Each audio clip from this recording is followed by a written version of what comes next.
SS Music presents Script to Screen with inspiring director Mari Selvaraj. Special partner Odifine the Perfect Water. Experience water like never before. Associate partner Namma Chennai Farms. Discover the beauty of mango farmland. Location partner SRM University Ramapuram. அடிச்சா திருப்பி அடிக்கிற அந்த இதுவை நீங்கள் எப்படி நினைக்கிறீங்க? அதே மாதிரி அப்போது சுபாஷ் சந்திர போஸ் அப்படி அவங்க அடிச்சா திருப்பி அடிப்பேன்னாங்க. ஸோ அவங்களா ஒன்றும் சர்வே ஆகலை, அவங்களோட எண்ணங்கள் நடக்கவே இல்லை இது வரைக்கும். அது உண்மைதானே.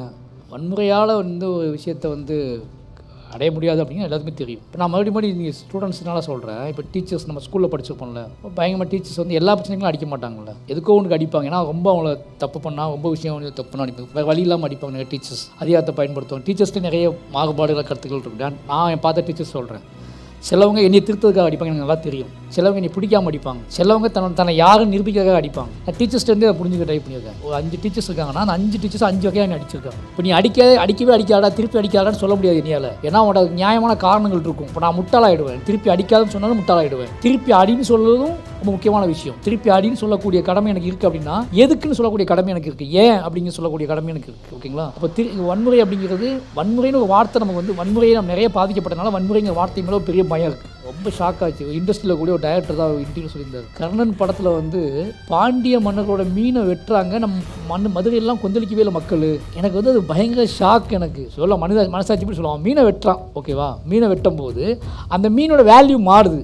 மற்ற படங்கள்லாம் மாறாத வேல்யூ மாரி செல்வராஜ் படத்தில் அந்த மீனுக்கு அவ்வளோ பெரிய வேல்யூ வருது. உங்களுக்கு புரியுதா? அப்போ நான் என்னன்னா, எனக்கு தெரியும் அது நீ என் படத்துக்கு ஒவ்வொன்றுக்கும் வேல்யூ கொடுப்பேன்னு எனக்கு தெரியும். ஏன்னா சொல்லக்கூடியவன் யார், இதை செய்து காட்டுறவன் யார் அப்படிங்கிறத அதை டிசைட் பண்ண போகுது. நம்மளும் நாம சின்னத்தை தாழ்த்திக்குவோம். அவன் நினச்சிக்குவான் நம்மளை தாழ்த்திக்கும், பயங்கரமான தாழ்வு மனப்பான்மை நினச்சிக்குவான். லூசு, நான் தாழ்வு மனப்பான்மை பேசுகிறடா, நீ எனக்கு வேணும்னு நினைக்கிறேன், நானும் நீயும் பிரிஞ்சக்கூடாதுன்னு நினைக்கிறேன். நான் பரியர்மமாலில் பேசுனது அவன் சைலண்ட் நினச்சிக்கான். பரியர்மமாலில் பேசுனது என்னோட அகம். என்னன்னா, நான் விரும்புகிறேன், இந்த டிஸ்கஷனை விரும்புகிறேன்.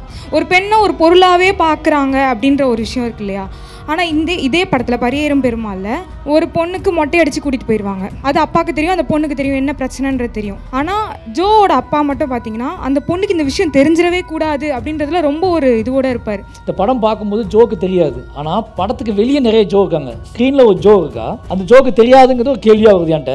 ஓகே, அந்த ஜோக்கு தெரியாது, ஓகே எஸ் அவளுக்கு தெரியல. அதை நான் ஏன் தெரியலன்னு வைக்கிறேன்னா, இங்கே படம் பார்த்துட்டு இருக்க நிறைய பொண்ணுங்க ஏன் இந்த பொண்ணு அப்பா அம்மா இவ்வளோ நம்புறா, அப்பா மேலே இன்னும் லவ் இருக்கு அப்படின்னு சொல்லிட்டு இந்த பொண்ணுங்களுக்கு ஒரு டவுட் வரும்ல.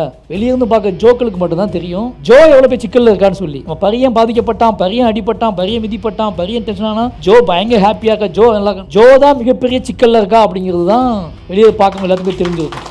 ஓகேங்களா? நிறைய பேர் என் ஹஸ்பண்ட்ஸ் ஒத்துக்கல. எல்லாம் கேட்பாங்க, சார் அந்த பொண்ணுக்கு ஒன்று கூடவே தெரியல, அந்த பொண்ணு முட்டாளான்னு கேட்பாங்க. அந்த பொண்ணு முட்டாள் இல்லைடா, விக்டிம் சொல்லி பழகுடா அப்படின்னு சொல்லி அப்படி பண்ணப்பட்ட கேரக்டர் தான் ஜோ கேரக்டர்.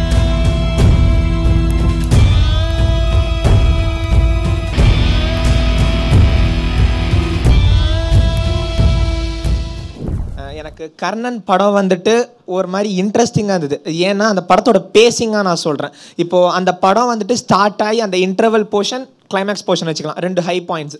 ஸோ அந்த ஸ்டார்ட் ஆனதுக்கப்புறம் அந்த பொடியங்குளம், அந்த ஊரோட வாழ்வியல், அந்த ஊரில் என்னென்ன நடக்குது, அந்த ஊரில் அந்த ஒரு பொண்ணு கௌரி கிஷன் அவங்க படிப்பாங்க, அதுதான் பிரச்சனையாகும். அந்த பஸ் எல்லாமே இதாகும். ஸோ அது வரைக்கும் அந்த படம் ரொம்ப நிறுத்தி நிதானமாக பொறுமையாக ஒரு டீட்டெயிலுக்கு அட்டென்ஷன் கொடுத்துருக்கோம். பட் இன்டர்வல் வரும்போது கொஞ்சம் அது இன்டென்ஸாக போயிடும். அது கொஞ்சம் ஃபாஸ்ட்டாக இருந்தது.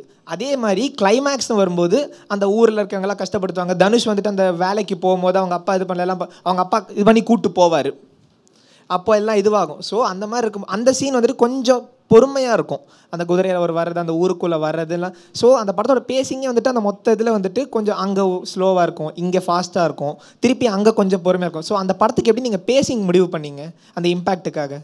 நீங்கள் காலேஜ் கிளம்பி வந்தீங்கல்ல? ஆமாம். எங்கெல்லாம் ஃபாஸ்ட்டாக வந்தீங்க, எங்கெல்லாம் ஸ்லோவாக வந்தீங்க?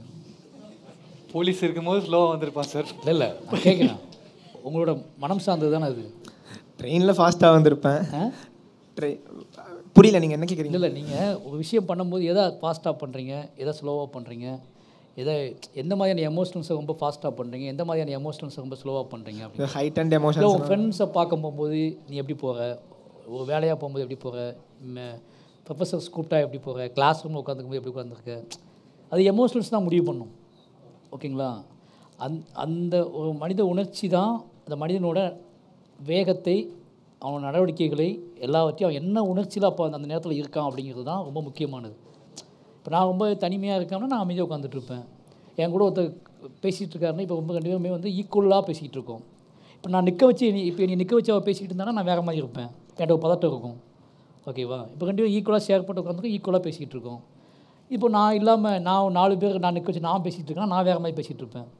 4 பேர் முன்னாடி நிற்கிறாங்க, நான் பேசிகிட்டு இருக்கேன்னா நான் வேறு மாதிரி பேசிகிட்டு இருப்பேன். அப்போது ஒரு மனிதனோட அடிப்படை உணர்ச்சிகள் இருக்குல்ல, அதுதான் அவனோட எல்லாத்தையும் முடிவு பண்ணும். அது திரைக்கதைக்கும் அதுதான். திரைக்கதைங்கிறது மனித உணர்ச்சிகளின் குவியல் தானே. அதனால் அது திரைக்கதையும் அப்படி முடிவு பண்ணது தான். Thank you sir. தேங்க்யூ. அடுத்தது நிறைய பேர் வந்து கர்ணனை வந்து வர்மனை பருவம்னு சொல்கிறாங்க. எனக்கு ப்ரொனன்சியேஷன் அவ்வளோ வராது, அது தப்பாக எடுத்துக்காதீங்க. ஓகே. இப்போ நீங்கள் அவ்வளோ எக்ஸ்ப்ளனேஷன் பண்ணீங்க, அப்படி பண்ணியும் நிறைய பேர் சொல்கிறாங்க அவங்க இப்போது நிமிர்ந்து பார்த்தா அடிக்கிறானுங்க, ஸோ பேர் வச்சா அடிக்கிறாங்க, சேர் மேலே உட்காந்தா அடிக்கிறாங்க, இந்தமாதிரி கால் போட்டு உட்காந்தா அடிக்கிறாங்க, வாழ்றனாலே அடிக்கிறாங்க. ஸோ அதனால தான் அவர் வேறு வழியே இல்லாமல் வந்து அவர் கத்தி எடுப்பார். ஸோ அதை நீங்கள் என்ன நினைக்கிறீங்க? அந்த கத்தி அடித்தா திருப்பி அடிக்கிற அந்த இதுவை நீங்கள் எப்படி நினைக்கிறீங்க? அதே மாதிரி அப்போது சுபாஷ் சந்திர போஸ் அவங்க அடித்தா திருப்பி அடிப்பேன்னாங்க. கேப்டன் பிரபாகரனும் அதே மாதிரி தான் பண்ணார். ஸோ அவங்களாம் ஒன்றும் சர்வே ஆகலை, அவங்களோட எண்ணங்கள் நடக்கவே இல்லை இது வரைக்கும். நீங்கள் அதை பற்றி என்ன நினைக்கிறீங்க? திருப்பி அடிக்கிறது வன்முறை பண்ணுறது தப்புன்னு சொல்லுவாங்க, என்ன சொல்லுவாங்க? அது வந்து வன்முறை சொல்கிறாங்கல்ல, அதை நீங்கள் எப்படி பார்க்குறீங்க? வன்முறையை கையில் எடுத்தவங்க நோக்கம் ஜெயிக்கலன்னு சொல்கிறீங்களா? சுபாஷ் சந்திர போஸ் அது உண்மை தானே. வன்முறையால் வந்து ஒரு விஷயத்தை வந்து அடைய முடியாது அப்படிங்கிற எல்லாத்துக்குமே தெரியும். இப்போ நான் மறுபடியும் நீங்கள் ஸ்டூடெண்ட்ஸ்னால சொல்கிறேன். இப்போ டீச்சர்ஸ் நம்ம ஸ்கூலில் படிச்சிருப்போம்ல, பயங்கரமாக டீச்சர்ஸ் வந்து எல்லா பிரச்சனைகளும் அடிக்க மாட்டாங்கள்ல, எதுக்கோ ஒன்றுக்கு அடிப்பாங்க. ஏன்னா ரொம்ப அவங்கள தப்பு பண்ணால் ரொம்ப விஷயம் தப்புனா அடிப்பாங்க, வேறு வழி இல்லாமல் அடிப்பாங்க நிறைய டீச்சர்ஸ், அதிகாரத்தை பயன்படுத்துவாங்க. டீச்சர்ஸ்ட்டு நிறைய மாறுபாடுகள் கருத்துக்கள் இருக்கு. நான் என் பார்த்த டீச்சர்ஸ் சொல்கிறேன். சிலவங்க என்னை திருத்ததுக்காக அடிப்பாங்க, எனக்கு நல்லா தெரியும். சிலவங்க என்னை பிடிக்காமல் அடிப்பாங்க, சிலவங்க தன்னை யாரும் நிரூபிக்கிறதுக்காக அடிப்பாங்க. நான் டீச்சர்ஸ்லேருந்தே அதை புரிஞ்சுக்க ட்ரை பண்ணியிருக்கேன். இப்போ 5 டீச்சர்ஸ் இருக்காங்கன்னா அந்த 5 டீச்சர்ஸ் 5 வகையாக என்னை அடிச்சிருக்காங்க. ஓகேங்களா? அந்த 5 வகையாக அப்படின்னா என் மீது அக்கறை வைத்து என்னை வந்து இவன் இதுக்கு இப்படி விட்டா இவன் மாட்டிக்குவான்னு தெரிஞ்சு திசை திருப்பினவங்க வேறு, இல்லை இவன்லாம் ஒரு ஆளா அப்படின்னு நினச்சி அடித்தவங்க வேறு. ஓகேங்களா? இந்த மாதிரி வன்முறை ஒருத்தன் பண்ணுறான் எடுக்கிறான் அப்படிங்கிறது இங்கே மனித உணர்ச்சியில் வந்து வன்முறை வந்து இயல்பாகவே இருக்குது நம்மக்கிட்ட. இல்லைனா நம்ம இவ்வளோ தூரம் கடந்து வந்திருக்க மாட்டோம், இவ்வளோ ட்ராவல் பண்ணியிருக்க மாட்டோம், இவ்வளோ மிருகங்களை பழக்கப்படுத்தியிருக்க மாட்டோம். நம்ம எல்லாத்தையுமே கட்டுப்படுத்திட்டோம். அதை கட்டுப்படுத்தினா எப்படி பண்ணியிருப்போம்னு நினச்சிங்க? உங்கள் வீட்டில் யானை பிச்சை எடுத்துகிட்டு உங்கள் வீட்டு வாசலில் வந்து எப்படி பண்ணியிருப்போம்? ஒரு நாய் வந்து நம்ம கட்டி போட்டு வளர்த்துட்ருக்கோம், அந்த நாய் காட்டுக்குள்ளே எப்படி இருந்திருக்கும்? பன்றி எப்படி இருந்திருக்கும் காட்டுக்குள்ளே? நீ காட்டு பன்றியை பார்த்தா நம்ம பயப்படுறோம்ல, வீட்டு பன்றியை பார்த்தா விரட்டி அடிக்கிறோம்ல. அப்போ இது எல்லாமே ரத்தத்திலே ஊறி போயிருக்கு. நம்மளோட பகுத்தறிவு நாம் என்ன பண்ணுறோம், நம்ம யாரை பண்ணுறோம், நம்ம கீழே இருக்கவனை நம்ம அடிக்க முடியாதுன்னு அடிக்கிறோமா, நம்ம என்ன பண்ணுறோம், எதுக்கு பண்ணுறோம் அப்படிங்கிற புரிதல் ரொம்ப முக்கியமானது. இப்போ நீ அடிக்கவே அடிக்காதா, திருப்பி அடிக்காதான்னு சொல்ல முடியாது என்னையால். ஏன்னா அவனோட நியாயமான காரணங்கள் இருக்கும். அப்போ நான் முட்டாளாகிடுவேன். திருப்பி அடிக்காதுன்னு சொன்னாலும் முட்டாளாகிடுவேன். திருப்பி அடின்னு சொல்லுறதும் ரொம்ப முக்கியமான விஷயம். திருப்பி அடின்னு சொல்லக்கூடிய கடமை எனக்கு இருக்குது அப்படின்னா எதுக்குன்னு சொல்லக்கூடிய கடமை எனக்கு இருக்குது, ஏன் அப்படிங்கிற சொல்லக்கூடிய கடமை எனக்கு இருக்குது. ஓகேங்களா? அப்போ வன்முறை அப்படிங்கிறது, வன்முறைன்னு ஒரு வார்த்தை நமக்கு வந்து வன்முறையை நம்ம நிறைய பாதிக்கப்பட்டனால வன்முறைங்கிற வார்த்தை மேலே ஒரு பெரிய பயம் இருக்குது. ஆனால் வேறு அதை மாற்றி சொல்லி பழகணும்னா வேறு ஒரு விஷயம் வந்துடும். இப்போ நான் திருப்பி அடித்தேன் அப்படின்னா, நான் இப்போ வீட்டில் சண்டை போட்டேன் அப்படின்னா, என் வீட்டில் என் மேலே அடிபட்டிருக்கு அப்படின்னா, என் மேலே ரொம்ப அடிபட்டுருக்கும் போது நான் வீட்டுக்கு போனேன் அப்படின்னா எங்கள் அம்மா சொல்லுவாங்க, என்னடா ஆச்சு அப்படின்னு கேட்டால் அவங்க அடிச்சிட்டான்னு சொன்னால் நீ என்னடா பண்ணுன்னு கேட்பாங்க. என் அடி தான் அவனை சொல்ல வைக்கும். நான் சும்மா போய் சட்டை எனக்கு சட்டை கிழிஞ்சிருக்கு, நான் போய் எங்கள் அம்மாட்ட போய் சண்டை போட்டேன், நீ என்ன பண்ணன்னு கேட்பாங்க. ரெண்டுக்கு வித்தியாசம் இருக்குது. நீ என்ன பண்ண, நீ என்ன தப்பு பண்ணுன்னு கேட்பாங்க.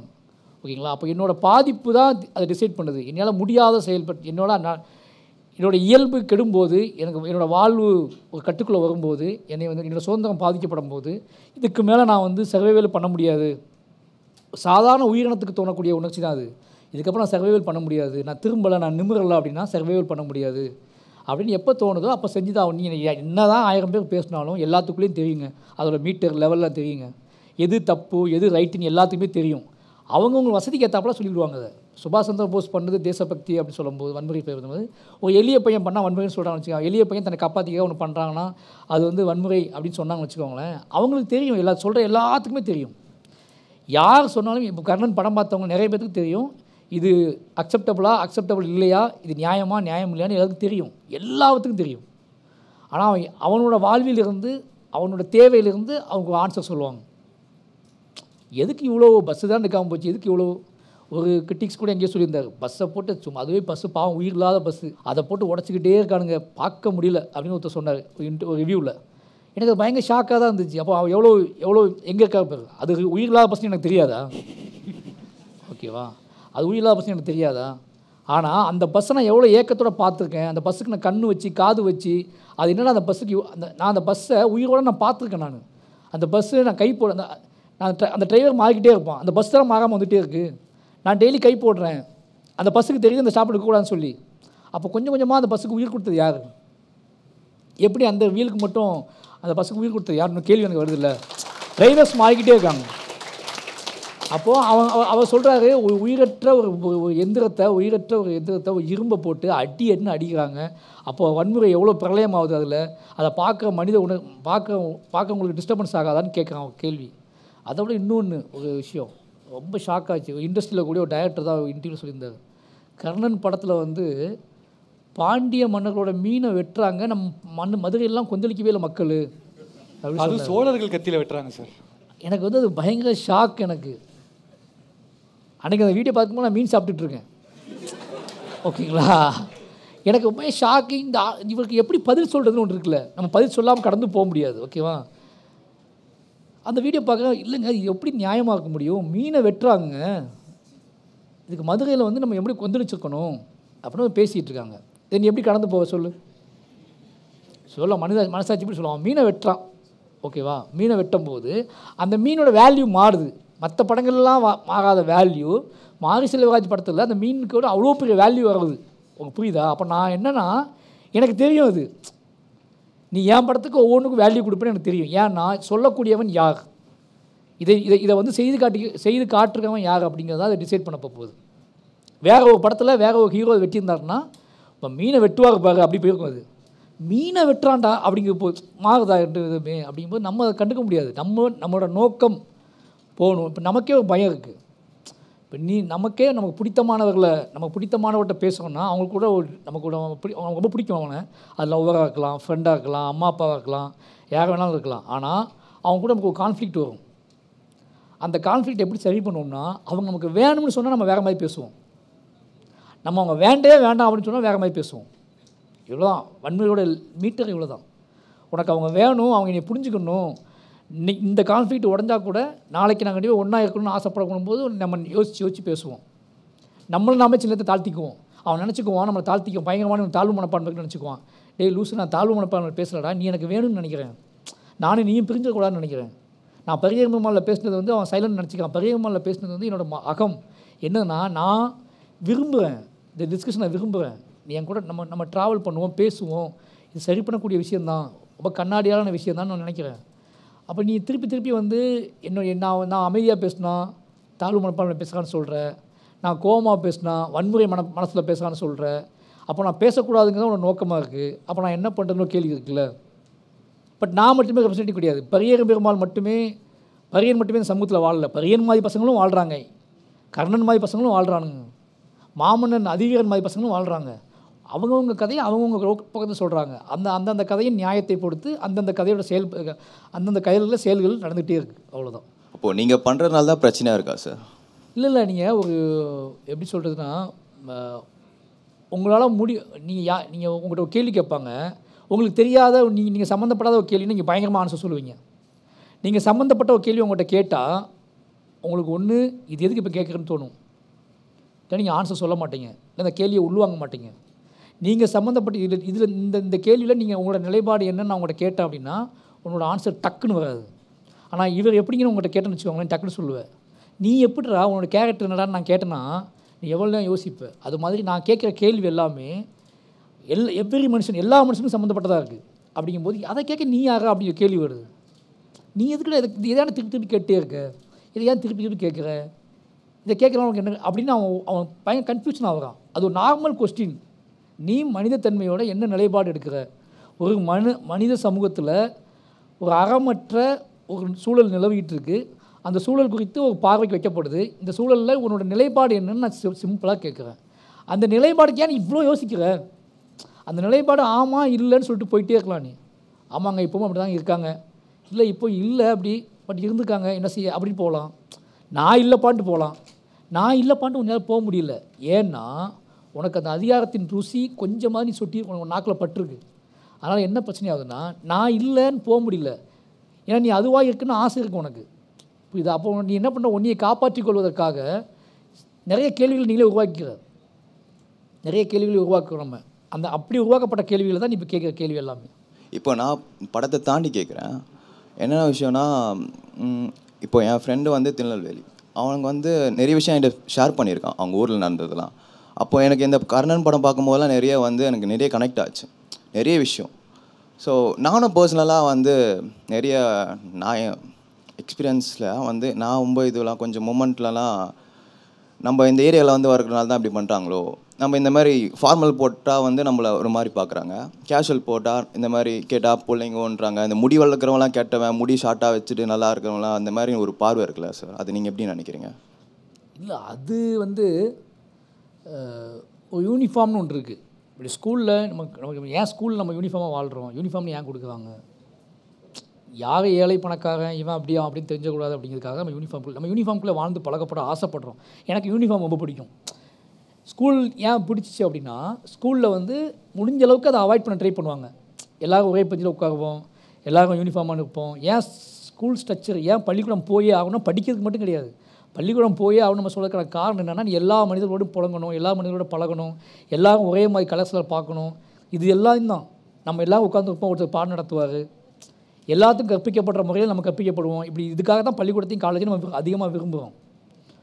சில தனி மனித ஆசைகள் சில வரும்ல, அது வந்து பிடிக்கும் பிடிக்காமல் போகும், சிலவங்களுக்கு பிடிக்கும் பிடிக்காமல் போகும், அவசரம் ஆகும், அது வேறு விஷயம். அதுக்காக நம்ம எல்லாத்தையும் கனெக்ட் பண்ணிக்கக்கூடாது. இப்போ நீ வந்து தப்பாக, நான் இப்போ என் வீட்டில் நானே நிறைய அடி வாங்கியிருக்கேன். சின்ன வயசில் நான் பயங்கரமாக முடி வெட்டிக்கும். ஒவ்வொரு படம் ரஜினி சார் படம், விஜய் சார் படம்லாம் வந்துச்சுன்னா அந்த படங்களை பார்த்துட்டு அதுமாதிரி கட் பண்ணிக்குவோம் போய். ஓகேங்களா? வீட்டில் கேவலமாக பிடிச்சி அடிப்பாங்க, பிடிச்சி திருநெல்வேலிலாம் பயங்கரமாக அடிப்பாங்க. அது வேறு விஷயம். அது நான் அதை எனக்கு தெரியல. அது ஆனால் என்ன பிரச்சனைனா, அவனோட சுதந்திரத்துக்குள் தலையிட முடியாது. அது எந்த வகையிலும் டிஸ்டர்ப் பண்ணலை. இப்போ இவர் முடி வெட்டிட்டு அசிங்கமாக வராது அப்படின்னா அது அவரோட சுதந்திரம் ஒன்று இருக்குல்ல. எங்கள் அம்மா அப்பா கேட்கலாம், ஏன்டா இப்படி ட்ரெஸ் போடுற, ஏன்டா அப்படி முடி வெட்டுன்னு கேட்கலாம். பட் உனக்கு அது எந்த வகையில் டிஸ்டர்பன்ஸ் ஆகுன்னு எனக்கு தெரியல. இல்லை சார், இப்படி இருக்க பசங்களாம் இப்படி தான் ஒரு ஸ்டீரியோடைப். இல்லை, அதுதான் சொல்கிறேன். என்னன்னா நீ ஒரு நமக்கு எப்படி சில பசங்களுக்கு என்னடா பிரச்சனைனால எப்படி காட்டுறதுனே தெரியல சுதந்திரத்தை. அவன் என்ன பண்ணுறான்னா, அவனுக்கு சுதந்திரம் கிடைக்கல. இப்போ நான் சென்னைக்கு வந்தேன்ல, நான் வேறு மாதிரி இருக்கேன், என் கூட சென்னைக்கு வந்த பசங்க வேறு மாதிரி இருக்கானுங்க எல்லாருமே, என் ஊர்லேருந்து வந்த பசங்களே. நான் சென்னை வந்ததுக்கப்புறம் நான் புத்தகங்கள் வாசிக்க ஆரம்பித்தேன், நிறைய படங்கள் பார்க்க ஆரம்பித்தேன், நான் ஆர்ட் ஃபார்ம் ட்ராவல்லே போனேன். அதனால் என்கிட்ட என்னோட நடவடிக்கைலாம் வேறு மாதிரி இருந்துச்சு. ஆனால் மற்ற வேலைகள் பார்த்த பசங்க அங்கே ஒரு நடவடிக்கைகளாகவே ஃபாலோ பண்ணானுங்க. அப்போ நமக்கு கிடைக்க சுதந்திரத்தை நம்ம எப்படி பயன்படுத்துறது ரொம்ப முக்கியமான விஷயந்தான். பட் ஆனால் அதை இன்னொருத்தன் கேள்வி கேட்க முடியாது. என்ன பிரச்சனைனா, இப்போ நான் எனக்கு பிடிச்ச ஒரு ட்ரெஸ் போட்டு அலோவ் பண்ணக்கூடிய ஒரு விஷயத்துக்கு நான் பண்ணுறேன் அப்படின்னா அதை எங்கள் அம்மா அப்பா கேட்கலாம், அவங்க அந்த ரைட்ஸ் இருக்குது. ஆனால் போகிற மகம்லாம் இவன் இப்படி தான் இருக்கான், இவன் இப்படி தான் ட்ரெஸ் போடுறேன், நீ ஏன் ட்ரெஸ் போட்டிருக்க, நீ ஏன் லுங்கி கட்டிட்டு வர, நீ ஏன் சட்டை போட்டு வரேன்னு கேட்க முடியாது. அது காரணம் அவனுக்கு சுதந்திரமாக அவன் போட்டிருக்கான், அவ்வளோதான் விஷயம். சார், இந்த படம் பார்க்கும்போது இதோட அடிப்படையான ஒரு விஷயம், பல அரசியல் பேசினாலும் அடிப்படையான ஒரு விஷயம் வந்து காதல். ஒரு மனுஷனுக்கு ஒரு அடிப்படையான ஒரு உணர்வை சொல்ல முடியல அப்படின்ற ஒரு விஷயம் இருக்கு இல்லையா. ஃபன்றி படம் நிறைய டேரக்டர் சொல்லி நாங்கள் பார்க்கும்போதும் அந்த ஒரு 13 வயசு பையனால் அந்த விஷயத்தை அந்த பொண்ணுக்கிட்ட சொல்கிறது கற்பனை கூட பண்ணி பார்க்க முடியல அப்படின்றது தான் மிகப்பெரிய வழியாக தெரியுது. காமெடியாக சொல்லும்போது கூட நாங்கள் பாதாம் பிஸ்தாலாம் கொடுத்து வளர்த்து வைப்போம், நீங்கள் வந்து கொத்திட்டு போயிடும் அப்படின்ற ஒரு விஷயம், ஒரு பெண்ணை ஒரு பொருளாகவே பார்க்குறாங்க அப்படின்ற ஒரு விஷயம் இருக்கு இல்லையா. ஆனால் இதே படத்தில் பரியேறும் பெருமாளில் ஒரு பொண்ணுக்கு மொட்டை அடித்து கூட்டிகிட்டு போயிடுவாங்க. அது அப்பாவுக்கு தெரியும், அந்த பொண்ணுக்கு தெரியும் என்ன பிரச்சனைன்றது தெரியும். ஆனால் ஜோவோட அப்பா மட்டும் பார்த்தீங்கன்னா அந்த பொண்ணுக்கு இந்த விஷயம் தெரிஞ்சிடவே கூடாது அப்படின்றதுல ரொம்ப ஒரு இதுவோடு இருப்பார். தன் பொண்ணுக்கிட்ட ஒரு தப்பான ஆளாக தெரிஞ்சிடக்கூடாது, இது தப்புன்னு அவருக்கு தெரியும், ஆனால் தப்பான ஆளாக அவருக்கு தெரிஞ்சிடக்கூடாது அப்படின்ற ஒரு விஷயம். அதே மாதிரி ஜோவோட கேரக்டர் எவ்வளோ ஸ்வீட்டான ஒரு விஷயமா இருந்தாலும் அவளோட அழுத்தத்தை ஒரே சீனில் நம்மளால் அந்த வலையில் உடச்சிருவா இல்லையா, அந்த ஒரு சீனில் நம்ம வந்து அவளோட அழுத்தத்தை நம்ம காமிச்சிருவோம். இந்த ஜோவோட கேரக்டரை பற்றி பரியனோட கேரக்டரை பற்றி நிறைய பேர் பேசிட்டாங்க. ஜோ இந்த படத்துக்கு அவங்க அப்பா கூட இருக்க அந்த ரிலேஷன்ஷிப் நீங்கள் ரைட்டிங் பண்ணும்போது அந்த கேரக்டர் எப்படி டெவலப் பண்ணிங்க சார்? இல்லை, நிறைய பேர் என்கிட்ட கேட்டாங்க, ஏன்னா அந்த பொண்ணுக்கு தெரியாதா எதுவுமே, இவ்வளோ நடக்குது எதுவுமே தெரியாதா அந்த பொண்ணுக்கு அப்படின்னு நிறைய பேர் என்கிட்ட கேட்டாங்க. நான் தெரியக்கூடாது அப்படின்னு நினச்சேன். ஏன்னு கேட்டால், ஒரு கண்மூடித்தனமான அன்பு செலுத்தும் போது அன்பு எவ்வளோ கட்டுப்படுத்தும், அன்பு உங்களை எவ்வளோ ஏமாற்றணுன்னு இருக்குல்ல. ஒரு வந்து பெண் குழந்தை வேற மாதிரி நடத்துவாங்கல்ல, அதான் என் குலதெய்வம், அவளுக்காக தான் நான் வாழ்கிறேன், நீ என்ன கேட்டாலும் அப்போ வாங்கி தருவேன், என்ன கேட்டால் வாங்கி தருவேன்னா அவளுக்குள்ள அந்த அன்பின் மூலமாக நீங்கள் என்ன வைக்க போகிறீங்கன்னு ஒரு கேள்வி இருக்குல்ல, அது ரொம்ப முக்கியமாக பார்த்தேன் நான். என்ன அப்படின்னா, இங்கே ஆண்கள் வெளி உலகத்துக்குலாம் போயிட்டு வாங்க, வெளி உலகத்துக்கு போயிட்டு வரனாலே அவங்களுக்கு இந்த சமூக அடுக்குமுறையாக அவங்களுக்கு தெரிஞ்சிடும். பெண்கள் தான் முக்கியமாக இருப்பாங்க. இப்போ ஏன் ஒரு பெண் தூங்கும்போது அவளோட பெட்ஷீட்டுக்குள்ளே லைட் எரியுதான்னு அம்மா செக் பண்ணி பார்ப்பாங்க நைட்டுக்கான்னு, ஆனால் ஆணுக்கு பார்க்க மாட்டாங்க. ஜன்னல் ரூம் திறந்துக்கான்னு பார்ப்பாங்க, கதவு மூடிக்கான்னு பார்ப்பாங்க. அவங்க மேலே ஒரு கவனம் இருந்துக்கிட்டே இருக்கும். நம்ம நினைப்போம், நிறைய நாள் நினைப்போம், நம்ம அப்பா அம்மா நம்ம மேலே எவ்வளோ அன்பாக இருக்காங்கன்னு நினைப்போம். நான் தப்பு சொல்லலை. ஆனால் அந்த அன்பு நாளடைவில் என்ன ஆகுதுன்னா ஒரு அசட்டாக மாறுது, ஒரு சொத்தாக மாறுது, நீ ஒரு ப்ராப்பர்ட்டியாக மாற ஆரம்பிக்கிறோம். என்னென்னா உங்ககிட்ட உரையாடலே போய் உன்னை பாதுகாக்கிற பெட்டகமாக நீ பாதுகாக்கிற பொருளாக மாற ஆரம்பிச்சிடும், பெண்கள் மாற ஆரம்பிச்சிருக்காங்கல்ல. அப்போ நான் என்ன நினச்சேன்னா, இந்த படம் பார்க்கும்போது ஜோக்கு தெரியாது, ஆனால் படத்துக்கு வெளியே நிறைய ஜோ இருக்காங்க. ஸ்க்ரீனில் ஒரு ஜோ இருக்கா, அந்த ஜோக்கு தெரியாதுங்கிறது ஒரு கேள்வியாக வருது என்கிட்ட. ஓகே, அந்த ஜோக்கு தெரியாது, ஓகே, எஸ், அவளுக்கு தெரியல. அதை நான் வந்து ஏன் தெரியலன்னு வைக்கிறேன்னா, இங்கே படம் பார்த்துட்டு இருக்க நிறைய பொண்ணுங்க ஏன் இந்த பொண்ணு அப்பா அம்மா இவ்வளோ நம்புகிறா, அப்பா மேலே இன்னும் லவ் இருக்குது அப்படின்னு சொல்லி இந்த பொண்ணுங்களுக்கு ஒரு டவுட் வரும்ல. அப்போ எல்லா அன்பின் மீதும் உங்களுக்கு குறைந்தபட்சமாவது உங்கள் மீது நீங்கள் விரும்பாமலே ஒரு அன்பு செலுத்துவாங்க சில நேரத்தில். அப்போ நீ எல்லாத்தையும் ஒரு பெண்ணாக இருக்க பட்சத்தில் நானே ஒரு விக்டிமாக இருக்கேன், எனக்கும் கீழே பெண்கள் விக்டிமாக இருக்காங்க. இப்போ பரியனோட அந்த பொண்ணு பயங்கரமான விக்டிம், அந்த பரியன் இருக்கான்ல அவனை விட அந்த பொண்ணு வந்து ஒரு பயங்கரமான மோசமான சூழலில் இருக்கா அப்படிங்கிறது தான் இந்த படத்தோட முக்கியமான விஷயம். ஏன்னா வெளியே இருந்து பார்த்துருக்க பொண்ணுங்களுக்கு மட்டும்தான் அது தெரியும், வெளியே இருந்து பார்க்க பொண்ணுங்களுக்கு மட்டும்தான், வெளியே இருந்து பார்க்க ஜோக்களுக்கு மட்டும்தான் தெரியும் ஜோ எவ்வளோ போய் சிக்கலில் இருக்கான்னு சொல்லி. நம்ம பரியன் பாதிக்கப்பட்டான், பரியன் அடிப்பட்டான், பரியன் மிதிப்பட்டான், பரியன் டென்ஷனானா ஜோ பயங்கர ஹாப்பியாக இருக்கா, ஜோ நல்லா ஜோ தான் மிகப்பெரிய சிக்கலில் இருக்கா அப்படிங்கிறது தான் வெளியே பார்க்க எல்லாத்துக்கும் தெரிஞ்சிருக்கும். ஓகேங்களா, நான் அதுதான் என் அஸ்டன்ஸை சொன்னேன், ஜோ எவ்வளோ போய் சிக்கலில் இருக்கான்னு காட்டுறதுக்கு தான் இந்த படத்தை சும்மா உங்களுக்காக சொல்கிறேன். இந்த ஜோவோட ரெஃபரன்ஸ் தான் மாமன்னன் வச்சுருப்பேன் நான். மாமனில் பகத் பாசிலோட ஒய்ஃப், அந்த ரத்னியோட ஒய்ஃப் பேர் ஜோதி தான். ஓகேவா, நான் ஆனந்தி நடிக்கலாம் தான் பிளான்லாம் பண்ணோம். ஆனால் என்னென்னா அப்போ நான் வேணான்னு முடிவு பண்ணிட்டேன். அப்படின்னு தெரிய வேண்டாது அப்படின்னு சொல்லி. ஏன் அப்படின்னா இந்த மாதிரியான வீட்டுக்கு கல்யாணம் பண்ணி கொடுப்பாங்க, ஒரு மரியாதைக்கும் கௌரவத்துக்கும் கல்யாணம் பண்ணி கொடுக்கப்படுவாங்க. அந்த வீட்டில் அவங்க எப்படி வாழ்வாங்கன்னு ஒன்று இருக்குல்ல, அப்படி கிரியேட் பண்ணணும்னு நினச்சி தான் அதை பண்ணது. அந்த கேரக்டர் இருக்கும், ஆனால் பெரிய அன்பு இருக்கும், எல்லா வசதியும் இருக்கும், எல்லா செல்வம் இருக்கும், சுதந்திரம் இருக்குமான்னு கேட்டால் அது ஒரு கேள்விக்குறியாக இருக்கும். உன் மீது காட்டப்படுகிற அன்பு உனக்கு போதுமானதா, உனக்கு தரப்படுகிற சொத்து உனக்கு போதுமானதா, இதெல்லாம் தாண்டி உனக்கு சுதந்திரம்ங்கிறது எவ்வளோ பெரிய சொத்துங்க கன்வே பண்ணவே உனக்கு கடத்தப்படவே செய்யாது. அப்போ எனக்கு முக்கியமான விஷயம் பரியன் நான் கன்வே பண்ண முக்கியமான விஷயம் என்ன அப்படின்னா, பரியனை விட மிகப்பெரிய மோசமான சிக்கல் இருக்குது ஜோ தான் அப்படிங்கிறத நான் சமூகத்துக்கு கன்வே பண்ணணும்னு நினச்சி தான் அதை பண்ணது. நிறைய பேர் என் அஸ்டன்ஸ் ஒத்துக்கல, எல்லாம் கேட்பாங்க, சார் அந்த பொண்ணுக்கு ஒன்று கூடவே தெரியல, அந்த பொண்ணு முட்டாளான்னு கேட்பாங்க. அந்த பொண்ணு முட்டாள் இல்லைடா, விக்டிம் சொல்லி பழகடா அப்படின்னு சொல்லி அப்படி பண்ணப்பட்ட கேரக்டர் தான் வந்து ஜோ கேரக்டர். இங்கேயுமே நிறைய ஜோக்கள் இருக்கலாம் இல்லையா, புரிஞ்சுக்கோங்க. அடுத்த கேள்வி. இது அது ஒரு கன்ஃபியூஷனான வாழ்க்கை தான், நீங்கள் அவங்களுக்கு டிஃபெண்ட் பண்ணி தான் வாழ முடியும். நீங்கள் எடுத்த 3 படமுமே ஒரு ஸ்டீரியோ டைப் பிரேக் பண்ணியிருக்கு. நீங்கள் சினி ஃபீல்ட் என்டர் ஆகிறதுக்கு முன்னாடியே வந்துட்டு நான் ஸ்டீரியோ டைப் பிரேக் பண்ணணுன்ற ஐடியாவில் வந்தீங்களா, இல்லைனா அது கிராஜுவலாக உங்கள் மைண்டுக்கு வந்துட்டு க்ரோ ஆச்சா? நான் சினிமாக்கில் வரும்போதெல்லாம் எனக்கு அந்த எண்ணம் இல்லை. நான் சினிமா ஏன்னா நம்ம ஒன்று பார்த்து நான் வரோம். நான் பயங்கரமான கமர்ஷியல் ஃபேன். ஃபஸ்ட்டு நாள்லாம் விஜய் சார் படத்துக்குலாம், ரஜினி சார் படத்துக்குலாம் ஃபஸ்ட்டு நாள் போலீஸ் போய் அடி வாங்கிட்டு இருப்பேன். ஓகேங்களா, உங்களை வந்து உங்களோட ஆசான்கள் டீச்சர்ஸ் தான் உங்களை மாற்றுவாங்க. இப்போ நான் வந்து ராம் சார்கிட்ட போகல அப்படின்னா நான் வந்து சொல்ல முடியாது, பயங்கரமான படங்கள்லாம் எடுத்துகிட்டு இருப்பேன். ஓகேங்களா, நம்ம வாழ்க்கையை நம்ம மறந்துடுவோம். நமக்கு இங்கே கொடுக்கப்படுற விஷயம் என்னென்னா, நம்மளை பற்றியான புரிதல், நம்மளை பற்றி யோசிக்கிறதுக்கான டைமே கொடுக்காதனால நம்ம என்ன பண்ணிடுறோம்னா, நம்ம எதை பார்க்குறோமோ அதை நம்பிட்டு அப்படியே போயிட்டே இருப்போம். யாராவது ஒருத்தங்க நிப்பாட்டி இங்கே வா, எங்கே போகிற, உன் பேர் என்ன, உனக்கு என்ன பிரச்சனை, எதுக்கு இங்கே வந்திருக்க அப்படின்னு யாராவது பேச ஆரம்பிப்பாங்க. பேச ஆரம்பிக்கும் போது தான் உங்களை பற்றி அவங்கள்ட்ட பேச ஆரம்பிப்பீங்க. அப்படி நான் ராம் சார்கிட்ட வந்து நீ நிப்பாட்டிட்டு எந்த ஊரா நீ, நீ என்னடா பண்ணியிருக்க அப்படின்னு கேட்கும்போது, நான் இப்படி பண்ணியிருக்கேன் சார், அப்படி பண்ணியிருக்கேன் சார், என் ஊர் இப்படி சார் ஃபஸ்ட் சொல்லும்போது டிஸ்கஷன் நடக்குது பயங்கரமாக. அப்போ நான் ஒன்று சொல்கிறேன் என் ஊர் வாழ்க்கையை பற்றி, என்னடா இப்படியா உங்கள் ஊரில் இப்படியா இருக்கானுங்க, இப்படி தான் இருக்கானுங்க அப்படி சொல்லும்போது தான் இதை பண்ணுற படம், இதை தாண்டா பண்ணணும். நீ வந்து என்னமோ இன்னும் போய் ஃபுல்லாக கமர்ஷியல் படத்தை போய் பார்த்துக்கிட்டு இருக்க அப்படிங்கும்போது ஒன்று அடையாளம் நீ வாசி முதல்னு சொல்லி அப்போ வாசிக்க வச்சு இனி அதுக்கப்புறம் தான் நான் எதெல்லாம் ஒழிச்சு வைக்கணும், எதெல்லாம் மறைச்சி வைக்கணும், இதெல்லாம் சொல்லக்கூடாது சினிமாவில், சினிமானா இப்படி தான் இருக்கணும்னு நினச்சிட்டு இருந்ததெல்லாம் உடச்சி சினிமாங்கிறது உன்னோட பாடுபொருளுங்கிறது உனக்கு முதல்ல ஆத்மார்த்தமாக உனக்கு பிடித்தமானதாக இருக்கணும். நீ அதை செய்யும்போது அதில் என்ன சிக்கல் வந்தாலும் இதை சரி செய்வதற்காக தான் இதை இந்த மக்கள்கிட்ட கொண்டு போய் இதை சேர்ப்பதற்காக தான் இவ்வளோ சிக்கல் நம்ம அனுபவிக்கிறோம்.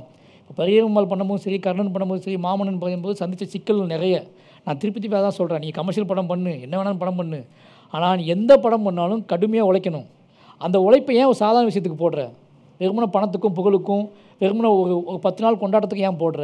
நிலையான ஒரு மாற்றத்துக்கு, நிலையான ஒரு விஷயத்துக்காக ஏன் அந்த உழைப்பை போடக்கூடாது? அதுதான் முக்கியம். நான் படுற கஷ்டத்தையும் தாண்டி கமர்ஷியல் படம் பண்ணுறவங்க நிறைய படுவாங்க. ஏன்னா அவங்களுக்கு பயம் இருந்துக்கிட்டே இருக்கும். எனக்கு என்னென்னா என் படம் ரிலீஸ் ஆனாலே போதும்னு நினைப்பேன். ஏன்னா என் படம் ரிலீஸ் ஆனாலே போதும் ஏன் நினைக்கிறேன் அப்படின்னா அந்த கண்டென்ட் வெளியே போயிடும். நான் என்ன நினச்சேன்னா அந்த நோக்கம் வெளியே போயிடும். ஆனால் மிகப்பெரிய கமர்ஷியல் தேட்டருக்கு அதெல்லாம் கிடையாது. அது 1000 கோடி அடிக்கணும், அது 500 கோடி அடிக்கணும், அப்படிமா அவங்க ப்ரெஷர் ஜாஸ்தி. எனக்கு 1000 கோடி 500 கோடி முக்கியம் இல்லை, ஒரு 500 பேர் இந்த நோக்கம் போயிடணும்னு ஆசைப்படுவேன். அப்போ என்ன ஆகுதுன்னா நான் அவங்களோட ப்ரெஷர் கம்மியாக தான் இருக்கேன். அப்போ இவ்வளோ உழைப்பு போடும்போது நம்ம எதுக்கு சும்மா கடந்து போகக்கூடிய உழைப்பு போடணும்? நம்ம காலத்துக்கு நம்ம நாளைக்கு ஓய்வு பெற்று நம்ம நடக்க முடியாமல் பேச முடியாமல் எங்கேயா உட்காந்துருக்கும்போது நம்மளோட அறிவை சோதித்து கொள்வதற்கு, நம்மளோட அறிவு எவ்வளோ வளர்ந்து நம்ம 30 வயசில் இப்போ எங்கள் வயசு 40 வயசு எனக்கு. நான் 40 வயசில் நான் எப்படி இருந்திருக்கேன், இந்த சமூகத்தை பற்றி என்ன புரிதலில் இருந்துக்குன்னு சொல்லிட்டு நான் 80 வயசு இந்த படத்தை பார்க்கலாம். 80 வயசு இந்த படத்தை நான் பார்க்கும்போது நான் பண்ண படத்தை நான் பார்க்கும்போது நம்ம இந்த அறிவில் இருந்திருக்கோம் அன்றைக்கி அப்படின்னு நான் பெருமைப்பட்டுக்க முடியும். இந்த புரிதலை 40 வயசில் நம்ம இருந்திருக்கோன்னு பெருமைப்பட்டுக்க முடியும். அப்போ என்னோடய அறிவோட அடையாளமாகவும் என்னோடய படைப்புகள் இருக்குது.